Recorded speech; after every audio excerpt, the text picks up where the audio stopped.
একাদশ অধ্যায় ব্যাংক আমানত। ব্যাংক আমানত ধারণা।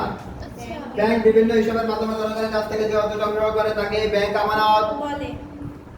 ব্যাংকিং ব্যবসায় তহবিলের মূল উৎস হলো আমানত। ব্যাংক আমানতের উদ্দেশ্য এবং গুরুত্ব: গ্রাহকের ক্ষেত্রে হলো অর্থের নিরাপত্তা, ব্যবসায়িক লেনদেন, ঋণের সুবিধা, ঝুঁকিহীন বিনিয়োগ, সেবা অর্জন, অতিরিক্ত অর্থের প্রয়োজন মেটানো। আর ব্যাংকের দিক থেকে হলো আমানত গ্রহণ, বিনিয়োগ, বৈদেশিক মুদ্রা, বৈদেশিক বিনিময় ইত্যাদি। সামগ্রিক অর্থায়ন উন্নয়নের ক্ষেত্রে সঞ্চয় প্রবণতা সৃষ্টি, পুঁজি বা মূলধনের গঠন, বিনিয়োগ এবং উৎপাদন, কর্মসংস্থান, আন্তর্জাতিক বাণিজ্য। এবার হিসাবের বিভিন্ন প্রকারভেদ দেওয়া আছে। ব্যাংক হিসাব: যে হিসাব করে ব্যাংক গ্রাহককে অর্থ লেনদেন এবং ব্যাংকিং সেবা নেওয়ার সুযোগ করে দেয় তাকে ব্যাংক হিসাব।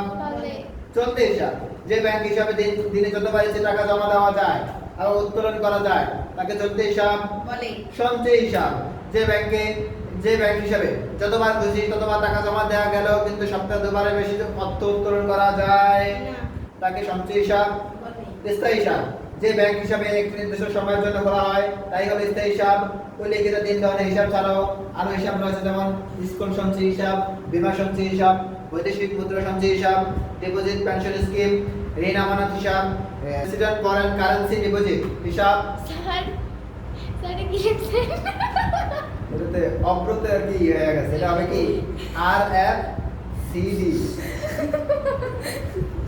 ইয়র দীর্ঘই এটা কাইটা লেখা নাও, RFCD foreign currency deposit, RFCD ইত্যাদি।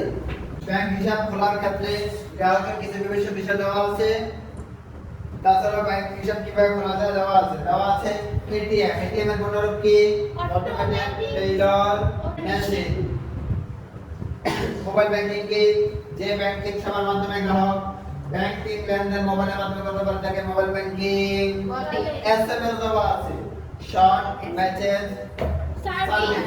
মোবাইলে এসএমএস এর মাধ্যমে ব্যাংকিং সেবা দেওয়াই হলো এসএমএস ব্যাংকিং।